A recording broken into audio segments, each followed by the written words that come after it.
Hi guys, welcome back to our channel. చాలా రోజులు అయిపోయింది వీడియో పెట్టి.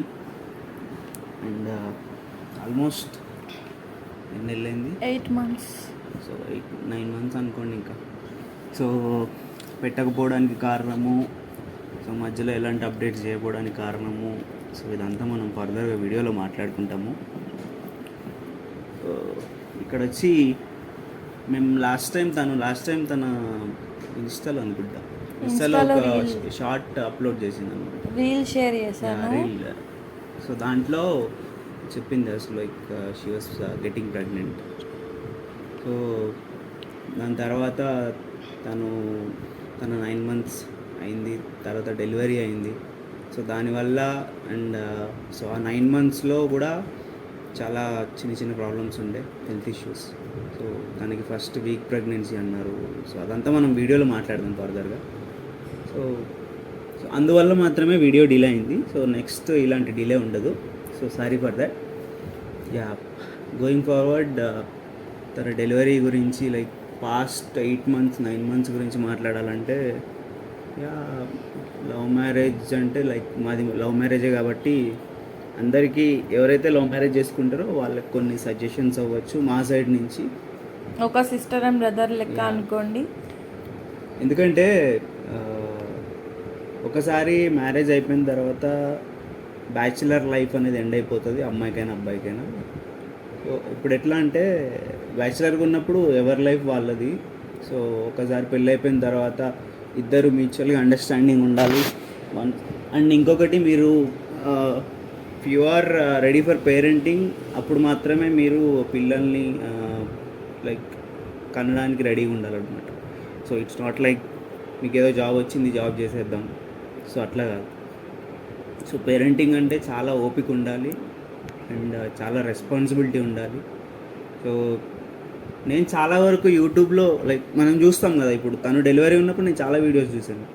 ఎట్లా అంటే డెలివరీ టైంలో ఎట్లా ఉండాలి, డెలివరీ తర్వాత ఎట్లా ఉండాలి, ఇంకొకటి డెలివరీ అప్పుడు తనకి ఏమేమి కావాలి, తను ఏమేమి తినాలి, అండ్ నేను ఏ టైంకి అవైలబుల్ ఉండాలి. సో అవైలబుల్గా లేకపోతే ప్రాబ్లమ్స్ ఏమేమి వస్తాయి. ఎందుకంటే మేము లవ్ మ్యారేజ్ చేసుకున్నాం కాబట్టి ఇక్కడ అల్టిమేట్గా మేమిద్దరమే ఇంకా. సో తన ఫ్యామిలీ అవ్వచ్చు, నా ఫ్యామిలీ అవ్వచ్చు, లైక్ అక్కడ కొన్ని ప్రాబ్లమ్స్ ఉంటాయి. సో తనకి ఫాదర్ లేరు, మదరు హెల్త్ ఇష్యూస్ ఉంది తనకు కూడా. సో నా సైడ్ లవ్ మ్యారేజ్, ఇప్పుడు ఇద్దరం కలిసి లవ్ మ్యారేజ్ చేసుకున్నాం కాబట్టి సో అల్టిమేట్గా మనం ఫ్యామిలీ సైడ్ నుంచి సపోర్ట్ అనేది ఎక్స్పెక్ట్ చేయకూడదు. సో ఇప్పుడు ఎట్లా అంటే మనం ఇప్పుడు ఎవరికైనా నచ్చి లవ్ మ్యారేజ్ చేసుకున్నప్పుడు ఇంకా మనకి పేరెంట్స్ సపోర్ట్ చేయాలి అనుకోవడం అది ఫస్ట్ ఆఫ్ ఆల్ మన తప్పు అవుతుంది. ఎందుకంటే మనం లవ్ మ్యారేజ్ మనం చేసేసుకుంటాం కాబట్టి.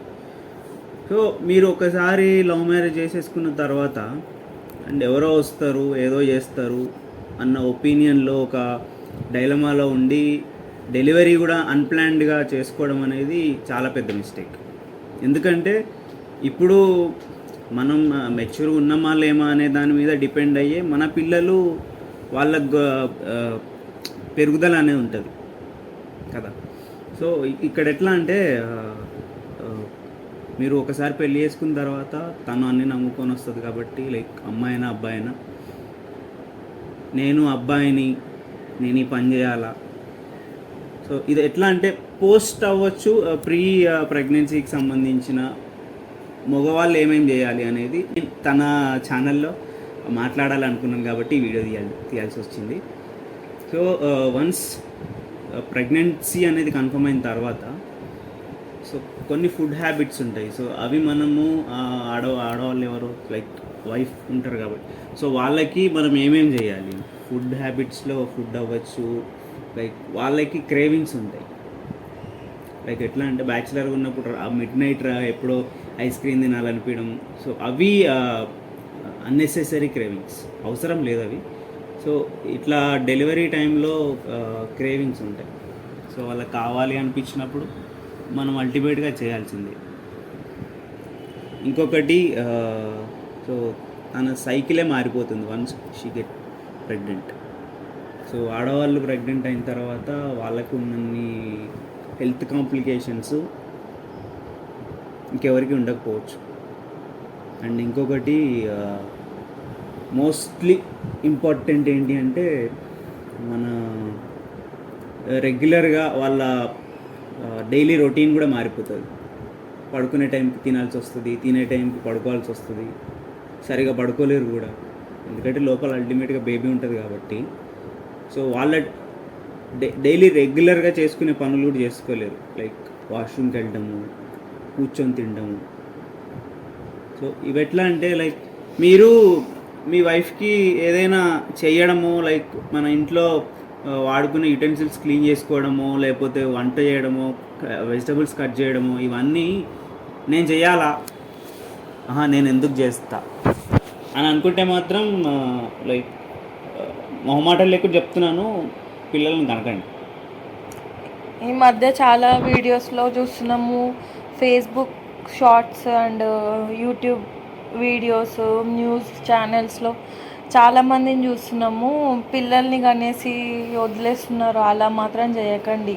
మీకు పక్కా మేము పోషించగలము అన్నప్పుడే కనండి. మీరు వాళ్ళని కనేసి వాళ్ళని వదిలేస్తా అంటే, ఇప్పుడు మనకు కూడా పేరెంట్స్ కావాలి. మమ్మీ డాడీ లేకుండా మనం ఉండలేము. వాళ్ళు ఎలా ఉంటారో ఒకసారి ఆలోచించండి మీరు కూడా. అండ్ ఇంకొకటి, తను చెప్పింది 100% correct. But if you are not ready to be a parent, మీరు ప్లాన్ చేసుకోకండి. లైక్ చాలామంది అంటారు అన్ప్లాన్డ్ ప్రెగ్నెన్సీ అని. There is no such thing as unplanned కదా. సో ఒకసారి పిల్లలు వచ్చేసిన తర్వాత సో వాళ్ళ రెస్పాన్సిబిలిటీ అండ్ వైఫ్ రెస్పాన్సిబిలిటీ, ఇంట్లో రెస్పాన్సిబిలిటీ అన్నీ మీరే తీసుకోవాల్సి వస్తుంది. I'm talking about men. ఇప్పుడు ఎట్లా ఉంటుందంటే, మీరు ఆఫీస్కి వెళ్ళి వచ్చి ఇంట్లో ఫుడ్ రెడీ ఉండకపోవచ్చు, ఎందుకంటే అల్టిమేట్గా ఇంట్లో పాప ఉంటుంది కాబట్టి. ప్రెగ్నెన్సీ ఉన్నప్పుడు కూడా అంతే కదా, మీరు లేచే టైంకి తను లేవకపోవచ్చు, తను లేవకుండా నేనే లేవాలా. సో తనకి ఫస్ట్ ఆఫ్ ఆల్ అండర్స్టాండింగ్ ఉండాలి ఇద్దరి మధ్యలో. అలా అయితే పెళ్ళి చేసుకోండి. ఒక మంచి మనం సెట్ అయినామంటేనే పిల్లలను కనండి. సెట్ అవ్వడం అంటే కూడా ఇప్పుడు సెట్ అవ్వడము ఇన్ ద సెన్స్ డబ్బులు సంపాదించడం కాదు, మనకి మెచ్యూరిటీ రావాలి. మెచ్యూరిటీ రావాలి అంటే మళ్ళీ ఏదో పెద్ద పెద్ద డైలాగుల్లా కాకుండా, సో మనం ఏం చేయగలము, ఒక పర్సన్ మనం నమ్ముకొని వచ్చిన పర్సన్ హెల్త్ ఇష్యూస్ అవ్వచ్చు, ప్రెగ్నెన్సీ అవ్వచ్చు, ఏదైనా దేనికైనా బేర్ చేసే అంత ఇది ఉండాలి మనిషికి. బేర్ అంటే ఇప్పుడు ఎట్లా ఉంటుందంటే, నేను మగవాడిని, నేను ఎందుకు చేయాలి, ఇలాంటివి ఉండొద్దు. నేను లిటరల్గా చూసాను, మా చుట్టాల్లో అవ్వచ్చు, తన చుట్టాల్లో అవ్వచ్చు. ఎందుకంటే first of all love marriage అంటే పేరెంట్స్ మీద డిపెండ్ అవ్వద్దు. మన ఇష్టంగా మనం బయటకు వచ్చేసినామంటే అది పేరెంట్స్ మీద మనం డిపెండ్ అవ్వద్దు. ఎందుకంటే వాళ్ళు ఆల్రెడీ వాళ్ళని వదులుకొని మనం వచ్చినందుకు వాళ్ళెందుకు మనకి సపోర్ట్ చేస్తారు. నువ్వు ఆ సిచ్యువేషన్లో ఉన్నప్పుడు నీకు ఎవరు సపోర్ట్కి రారు. సో నీది నువ్వే చేసుకోవాలి.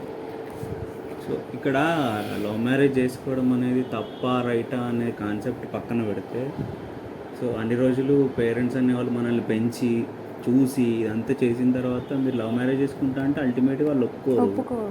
ఎందుకంటే వాళ్ళకి నచ్చని విషయం మనం చేస్తున్నాం కాబట్టి.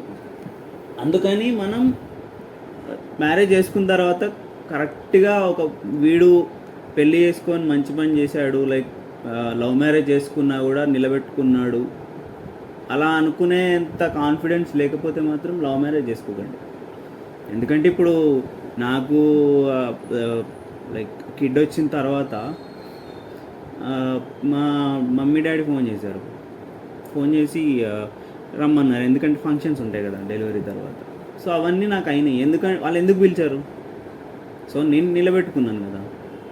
సో చాలా వరకు నేను చూసినంత దాంట్లో అయితే ఏదో టైంపాస్ చేసేసి అమ్మాయి అవ్వచ్చు, అబ్బాయి అవ్వచ్చు, ఏదో లివ్ ఇన్ రిలేషన్షిప్ లాగా ఉండేసి వెళ్ళిపోవడము. సో అట్లా ఉండడం అనేది ఎండ్ ఆఫ్ ద డేకి ఒక పర్సన్ మన కోసం మనల్ని నమ్మి ఉండలేకపోతే like there is no reason కదా. సో అట్లా అని చెప్పేసి ఈ డిస్కషన్ మళ్ళీ ఎటో వెళ్తుంది. వైఫ్ ప్రెగ్నెన్సీ ఉన్నప్పుడు ఒక హస్బెండ్గా, ఒక రెస్పాన్సిబుల్ హస్బెండ్గా మనం ఏం చేయాలి? సో మా లైఫ్లో మేము ఫేస్ చేసింది అయితే మా మా ఈ 9 months అండ్ 10 monthsలో జరిగింది. మేము మా స్టోరీ మీతో షేర్ చేసుకుందాం అనుకుంటున్నాం. సో నేను ప్రెగ్నెంట్ అయినప్పుడు ఫస్ట్ నుంచి నాకైతే మా మమ్మీకి హెల్త్ బాగాలేదు, మా మామయ్య అత్తయ్య అయితే ఇక్కడ ఉండరు. సో మనం లవ్ మ్యారేజ్ చేసుకున్నామంటే మన చుట్టాలు అవ్వచ్చు అండ్ ఫ్రెండ్స్ ఎవరు మనతో ఉండరు. ఎవరు వచ్చి చేయాలని అయితే నాకు అసలు లేకుండే, నేనే చేసుకున్నా. ఉన్నాడు, హెల్ప్ చేశాడు నాకు, ప్రతి ఒక్కటి చూసుకున్నాడు. కాబట్టి నేను హ్యాపీ అయినా లైఫ్లో. ఎవరు నన్ను చూసుకోలేదు అని చెప్పేసి అయితే నేను బాధపడను. ఇప్పుడైతే చాలా హ్యాపీగా ఉన్నా. నాకు బేబీ పుట్టిందనమాట, నాకు పాప పుట్టింది. నేను అదే కోరుకున్నాను, నాకు అదే పాప పుట్టింది. సో నేను డెలివరీ టైంలో ఎలా ఫేస్ చేశానో, ఎంత స్ట్రగల్ అయ్యానో అది నాకు తెలుసు. తినకు తెలుసు కదా, చెప్తాడు. సో యాక్చువల్గా ఇప్పుడు February 21st ఏమో డెలివరీ అయింది, 19th అడ్మిట్ అయ్యాను. సో అరౌండ్ 3 days అక్కడ ఉన్న తర్వాత last day of the pregnancy time 21st afternoon ఏమో ఆఫ్టర్నూన్ 3:26కి. సో హాస్పిటల్లో వాళ్ళ పెద్దమ్మ అండ్ వాళ్ళ ఫ్రెండ్ ఒక అమ్మాయి ఉండే, శిరీష అని. సో వాళ్ళు అంటే మనం ఇంట్లో వంట చేసుకొని తీసుకెళ్ళాలి కాబట్టి నేను ఇంటికి వచ్చాను. సో నేను అరౌండ్ 11:30కి ఏమో ఇంటికి వచ్చాను. సో గంటన్నర తర్వాత వీళ్ళ పెద్దమ్మ ఫోన్ చేసి డెలివరీకి తీసుకెళ్తున్నామని చెప్పి ఫోన్ వచ్చిందన్నమాట. ఇంకా మనకు టెన్షన్ ఉంటుంది కదా. సో మనం అక్కడ లేం. ఫస్ట్ ఆఫ్ ఆల్ వీళ్ళు ఎలా తీసుకెళ్తారో తెలియదు. అంటే మేము యాక్చువల్గా ప్లాన్ చేసుకుంది దేనికి అంటే నార్మల్ డెలివరీకి అనమాట. అండ్ తర్వాత ఏ డెలివరీ అయిందనేది కూడా నేను ఫర్దర్గా చెప్తాను. సో నేను ఇంటికి వచ్చాను, వాళ్ళు ఫోన్ చేశారు. ఇంకా ఫాస్ట్గా మొత్తం రైస్ కర్రీస్ అంతా తీసుకొని వెళ్ళిపోయేపాటికి ఇంకా తను అక్కడ లేదు. లైక్ ఎక్కడైతే మనకు ఫస్ట్ వాడిచ్చారు, సో అక్కడ లేదు. ఇంకా వెళ్ళేపాటికి వీళ్ళ పెద్దమ్మ వాళ్ళంతా పైన డెలివరీకి తీసుకెళ్ళారండి అని చెప్పి అక్కడ హాస్పిటల్ వాళ్ళు చెప్తే నేను మళ్ళీ పైకి వెళ్ళాను అనమాట. సో మేము ఉన్నది వచ్చి ఎన్నో ఫ్లోర్, సెకండ్ ఫ్లోర్. తను వచ్చి పైన 3rd floor 4th floor. So వెళ్ళిపోయి ఇంకా పైనకి అలా ఉండదు కదా, తను ఆల్రెడీ వెళ్ళిపోయింది లోపలికి. సో వాళ్ళు నేను ఫస్ట్ డాక్టర్కి నార్మల్ డెలివరీకి ప్లాన్ చేయండి మేడం, సో తను సపోర్ట్ చేస్తుంది అని చెప్పాను. సో ఇక్కడ ఇంకొకటి ఏంటి అంటే, మనం ఎప్పుడైతే హాస్పిటల్లో అడ్మిట్ అవుతామని అనుకుంటామో, సో ఆ సిమ్టమ్స్ కూడా ఎట్లా ఉంటే తను ఫర్దర్గా ఇంకొక వీడియో చేసి చెప్తుంది. సో మనము ఇఫ్ ఇన్ కేస్ మన దగ్గర ఇన్సూరెన్స్ ఉంటే, or if you are ready for delivery అనుకుంటే, మన దగ్గర అమౌంట్ రెడీగా ఉంటే, సో 2-3 ఆప్షన్స్ ఉంటాయి. సో మనం ఆల్రెడీ హాస్పిటల్కి ఇన్ఫామ్ చేసి చెప్తాము. అండ్ డాక్టర్తో కూడా డిస్కస్ చేయండి. ఎందుకు అంటే మనకి ఇవన్నీ తెలియలేదు అనుకోండి, వాళ్ళు ఏదో ఒక ఆప్షన్ ఇస్తారు, సార్ మేము నార్మల్ ట్రై చేస్తాము, అయితే చేస్తాము, లేదంటే సిజేరియన్ అనేస్తారు. సో సిజేరియనే చేస్తారు. సో సిజేరియన్ చేసిన తర్వాత ఆడవాళ్ళకి ఎన్ని ప్రాబ్లమ్స్ ఉంటాయి అనేది అది ఇంకా నెక్స్ట్ లెవెల్. అది మన మగవాళ్ళకి అర్థం కాని విషయం అది. సో వెళ్ళి డాక్టర్కి చెప్పాను, మేడం ఇట్లా సంగతి, సో తన పని ఇంట్లో ఎవరు లేరు, మేమే అండర్స్టాండింగ్లో చేసుకుంటాము, సో నార్మల్ డెలివరీకే ప్లాన్ చేయండి, 99%, 100%, 99% నార్మల్ డెలివరీకే ప్లాన్ చేయండి అని. సో మేడం కూడా అన్నారు, సో మీ వైఫ్ కూడా మాకు సపోర్ట్ చేయాలి డెలివరీ టైంలో. ఎందుకు అంటే డెలివరీ టైంలో కొన్నిసార్లు అన్కాన్షియస్ అయిపోతారండి. సో అప్పుడు మేము చేయడానికి కూడా ఏముండదు. మీరు సిజేరియన్ అంటే ఏముండదండి, 10 నిమిషాల్లో కట్ చేసి పంపించేస్తాము. సిజేరియన్ స్టిచ్చెస్ చేసి పంపించడమే కదా. సో ఆ స్టిచ్చెస్ అనేవి వీళ్ళు లేడీస్ ఉంటారు, వాళ్ళు జీవితాంతం ఆ పెయిన్ అనేది బాడీలో ఉంటుంది. ఎందుకంటే ఒక అనెస్థేషియా ఇంజెక్షన్ పడుతుంది, సో కట్ చేస్తారు. ఒక 7 layers కట్ చేయడం అనేది that is not a small thing. First of all. And ఆ రోజు డెలివరీ రోజు సో పైనకి వెళ్ళిపోయింది. నేను, వీళ్ళ పెద్దమ్మ అండ్ వీళ్ళ ఫ్రెండ్. సో వీళ్ళ ఫ్రెండ్ అండ్ తర్వాత వీళ్ళ సిస్టర్ వచ్చిందనమాట, ఓన్ సిస్టర్. సో వాళ్ళు వచ్చి ఇంక బయట నుంచి ఉన్నారు, నేను కూడా బయటే ఉన్నాను. సో లిటరల్గా ఒక చిన్న ఛానల్ ఉంది హాస్పిటల్ లోపల.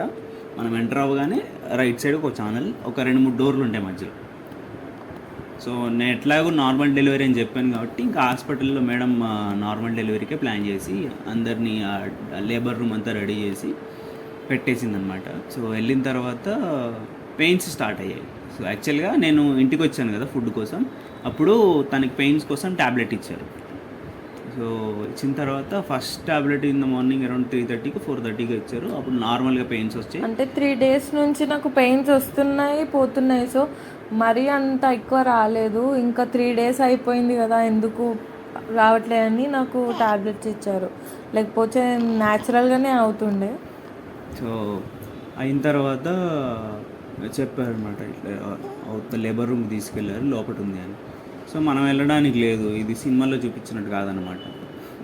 ఎందుకంటే చాలామంది అది చూసి నించోలేరు. యాక్చువల్లీ అలా ఉంది, రావచ్చు హస్బెండ్, కానీ హస్బెండ్ ఉంటే ఇంకా ఎక్కువ గోల వేస్తారని లోపలికి వద్దులే అని చెప్పారు డాక్టర్. సో అట్లా అయిన తర్వాత ఒక 3:30కి ఎప్పుడు వెళ్ళావు? 12 o'clock వెళ్ళాను. 12:30కి వెళ్తే అరౌండ్ 3:26కి నాకు డెలివరీ అయింది. అయిపోయింది. 3:26కి అయిపోయిన తర్వాత ఇంకా అంతా ప్రాసెస్ తర్వాత ఒక 4:30కి అంతా కిందకు వచ్చేసారు. సో ఏం డెలివరీ అయిందంటే నార్మల్ డెలివరీ అయింది. కానీ సో విత్ ఇన్ ఒక 1/2 hour వెళ్ళిన తర్వాత ఇంకా ప్రొసీజర్ అంతా అయిపోయిన తర్వాత బేబీ బయటకు రావడానికి, హెడ్ బయటకు రావడానికి ఇదంతా ఇన్ ద స్పాన్ ఆఫ్ ఒక 1/2 hourలో అయిపోయింది. సో దీనికి ఈ 1/2 hour అనేది ఒక డెలివరీ రూమ్లోకి వెళ్ళిన ఒక ప్రెగ్నెంట్ ఉమెన్కి ఒక 1/2 hour కాదు, 3 hours నేను ఎంత పెయిన్స్ అనుభవించానంటే, అసలు నాకు నార్మల్ డెలివరీ వద్దు, సిజేరియన్ చెయ్యండి అని చెప్పేసి అరిచా బాగా. వీళ్ళకి కూడా వినిపించింది బయటికి. ఇది ఎప్పుడు అంటే బేబీ ఇంకా రెడీగా ఉంది బయటకు రావడానికి అనుకున్నప్పుడు తను అరిచిందనమాట. అంటే 3 hours నుంచి నాకు పెయిన్స్ వస్తున్నాయి, అది తట్టుకోలేకపోతున్నాను నేను ఆ పెయిన్స్. అసలు నా వల్ల కావట్లేదని. అయినా వాళ్ళు ఏమన్నారు డాక్టర్, లేదు నువ్వు పెయిన్స్ తీయాలి అని చెప్పేసి అనుకుంటూ తను వెళ్ళిపోతే నేను నర్స్ వాళ్ళ సిస్టర్స్ని, ప్లీజ్ అక్క నాకు నార్మల్ డెలివరీ వద్దు, నాకు సిజేరియన్ చేయండి అక్క అని చెప్పేసి చెప్పిన. అంతా భరించలేకపోయినా నేను ఆ పెయిన్స్. నేను అరిచే అరుపులకి మా ఓన్ సిస్టర్ అయితే ఫుల్ ఏడ్చేసిందంట చాలా. అసలు మా పెద్దమ్మ కూడా లోపలికి వచ్చింది, చాలా ఏడ్చింది. నాకు వద్దు, నార్మల్ వద్దు, సిజరీన్ కావాలి, సిజరీన్ చేసేయండి అన్న. మొత్తం నా ప్రాణం వెళ్ళిపోతున్నట్టు అయిపోయింది. నాకు చెప్పలేకపోయినా ఆ సిచ్యువేషన్ ఫేస్ చేస్తేనే తెలుస్తుంది ఎవరికైనా. సో తను ఫస్ట్ ఎలా అంటే when we're in love, like ఇంకా పెళ్ళి కోసం అంతా రెడీ చేసుకుంటున్నప్పుడు ఈ వీడియోస్ చూస్తే, డెలివరీ వీడియోస్ ఇవన్నీ చూసి మనకి బేబీని అడాప్ట్ చేసుకుందామని మాట్లాడింది అనమాట. సో అలాంటి ఒక పర్సను నార్మల్ డెలివరీకి వెళ్ళి ఒక హెల్దీ బేబీని తీసుకొని బయటకు వచ్చింది మళ్ళీ. So how strong you are అనేది మన కాన్ఫిడెన్స్ మీద ఉంటుంది. సో బేబీ కూడా హెల్దీగా పుట్టింది and is doing well now. So అట్లా నేను చెప్పేది ఎట్లా అంటే, ఇప్పుడు డెలివరీ అయ్యి 1.5 month కూడా అవ్వలేదు. సో తనకి ఇంకా చాలా చేయాల్సినవి ఉంటాయి. తనకు అవ్వచ్చు, పాపకు అవ్వచ్చు, తనకు అవ్వచ్చు. సో ఎట్లా అంటే ఎక్కువ నీళ్ళల్లో ఉంటే తిమ్మిర్లు వస్తాయంటారు. సో తను ఎక్కువ నీళ్ళల్లో ఉండకూడదంటే ఇంట్లో పనంతా ఎవరు చేయాలి? సో వాషింగ్ మెషిన్ ఉంటే అది వేరే విషయం. సో బట్టలు అనేవి మనం మెషిన్లో వేసుకోవచ్చు, కానీ మరి ఈ మన రెగ్యులర్ యూటెన్సిల్స్, సో బాసన్లు అంటాం కదా, సో అవన్నీ, సో ఇవన్నీ ప్లాన్ చేసుకోవాలి. సో నేను మగవాడిని, నేను తోమను, కడగను, అదంతా ఒకప్పుడు జమానా అనమాట. మన డాడీలు, మన మమ్మీలు అప్పుడు ఎందుకంటే మన మమ్మీలు వాళ్ళే చేసుకొని ఉంటారు ఆబ్వియస్గా. సో అట్లా వాళ్ళని చూసిన తర్వాత ఇంకా ఇప్పుడు నా వైఫ్ని నేను ఇబ్బంది పెట్టాలని నేను కూడా అనుకోను. సో ముందు నుంచి అయినా కూడా తనకు అన్నిట్లలో సపోర్ట్ చేస్తాను అని నేను అనుకుంటున్నాను. చేస్తాడు, సో తనే చేస్తాడు. ఫుడ్ అవ్వచ్చు, ఫ్రూట్స్ అవ్వచ్చు, సో ఎలాంటి పరిస్థితులు అయినా తను హెల్తీగా ఉండాలన్నా, లైక్ తను అంటే మీ వైఫ్ అవ్వచ్చు, సో వాళ్ళు హెల్తీగా ఉండాలన్నా, బేబీ హెల్తీగా ఉండాలన్నా ఒక హెల్తీ ఫుడ్ తీసుకొని ఒక హెల్తీ డిసిప్లిన్డ్ వేలో మనం టైం అనేది ముందుకెళ్తే మాత్రమే ఇద్దరు హెల్తీగా డెలివరీ తర్వాత హెల్తీగా ఉంటారు. సో మీకు ఇచ్చిన ట్యాబ్లెట్స్ అవ్వచ్చు, మీకు ఇచ్చిన మెడికేషన్ అవ్వచ్చు, మీకు చెప్పిన సో ఈరోజు మీరు వెళ్ళాలి అంటే ఈరోజు ఒక 1 డే అటు ఇటు అయినా పర్లేదు కానీ వెళ్ళాలి. సో నాకు ఆల్రెడీ మెడిసిన్ ఉన్నాయి కదా, నేను వెళ్ళను, నెక్స్ట్ సైకిల్కి వెళ్దాము. నెగ్లెక్ట్ చేయొద్దు అసలు ఇలాంటి టైంలో, అసలు ఎట్టి పరిస్థితిలో నెగ్లెక్ట్ చేయొద్దు. అది హెడ్ ఎక్కో లేకపోతే నార్మల్ ఫీవర్ అయితే వెళ్ళకపోయినా పర్లేదు. ఇప్పుడు మీకు నెలలు నిండుతుంటాయి అంటారు కదా, 7th month, 8th month, 9th month. So మీరు ఫస్ట్ మంత్ నుంచి 9th మంత్లో ఫస్ట్ మంత్స్ ఒక 2 సార్లు వెళ్తారేమో, ఒకసారి వెళ్తారేమో. So 2nd month, 3rd month వెళ్ళకపోవచ్చు, లైక్ ఒక్కసారి వెళ్ళొచ్చేమో. సో 6 మంత్స్ దాటిన తర్వాత విజిట్స్ అనేవి పెరుగుతుంటాయి కంటిన్యూస్గా, ఎందుకంటే బేబీ గ్రోత్ కోసం. సో స్కానింగ్స్ కూడా రెగ్యులర్గా తీయించాలి, ఎందుకంటే baby growth, baby heart beat, so బేబీకి సంబంధించిన హెల్త్కి సంబంధించినవన్నీ మనం చెక్ చేసుకొని డాక్టర్తో చెప్తేనే డెలివరీ టైంలో ఇప్పుడు ఇద్దరికీ ఎలాంటి ఇష్యూస్ లేకుండా డెలివరీ అవుతుంది. సో ఈ విషయాలన్నీ నాకు డాక్టర్ చెప్పిన తర్వాతనే తెలిసింది, ఎవరికైనా అంతే కదా.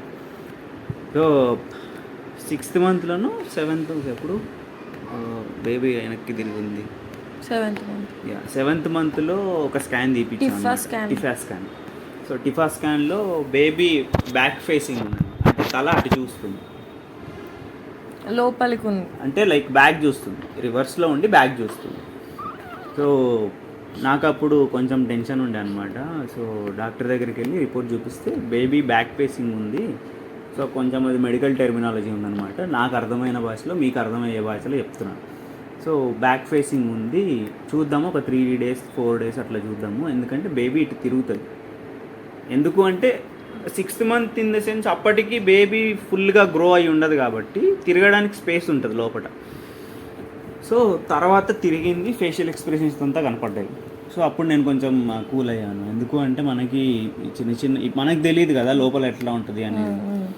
సో తర్వాత మళ్ళీ డాక్టర్కి తీసుకెళ్తే నార్మలే అండి, పర్వాలేదు, సో ఒక బేబీ 6th మంత్లో ఎంత ఉండాలో అంతే ఉంది, సో అదే హెల్త్ కండిషన్ గుడ్ అని చెప్పిన తర్వాత మళ్ళీ ఈ మేడం కలిసిన తర్వాత మళ్ళీ ఆమె కొంచెం మెడికేషన్ మార్చడము, కాల్షియము, ఐరన్ ట్యాబ్లెట్స్ ఇవ్వడము, టానిక్స్ ఇవ్వడము. తర్వాత మళ్ళీ తనకి రెగ్యులర్గా కొంచెం స్ట్రెంగ్త్ కోసం ఫుడ్ ఇదంతా మార్చడము, నాన్ వెజ్. సో మళ్ళీ నాన్ వెజ్లో కూడా సో ఇలాంటి వాళ్ళని తను ఎట్లా అంటే మటన్ తినదు, ఓన్లీ చికెన్, ఫిష్ కూడా ఎప్పుడో ఒకసారి, ఎందుకంటే ముళ్ళులు ఉంటాయి కదా, చికెన్ ఒక్కటే. సో మటన్ తినండి అంటే నేను తినండి ఇన్ ద సెన్స్ ఎవరైతే తినాలి అనుకుంటారో, ఎవరైతే డెలివరీ తర్వాత కొంచెం స్ట్రాంగ్గా ఉండాలి అనుకుంటారో వాళ్ళకి. సో నాన్ వెజ్ అన్నీ తినండి. సో అన్నీ తినండి అంటే దీంట్లోకి మళ్ళీ మీరు ఏదైతే తినొద్దు అనుకుంటారో అది కాకుండా, నేను ఎలాగో తినను కాబట్టి మీకు సజెషన్ ఇస్తున్నాడు. సో నాన్ వెజ్ బాగా తినాలి అండ్ నట్స్ ఇవి కూడా బాగా తినాలి.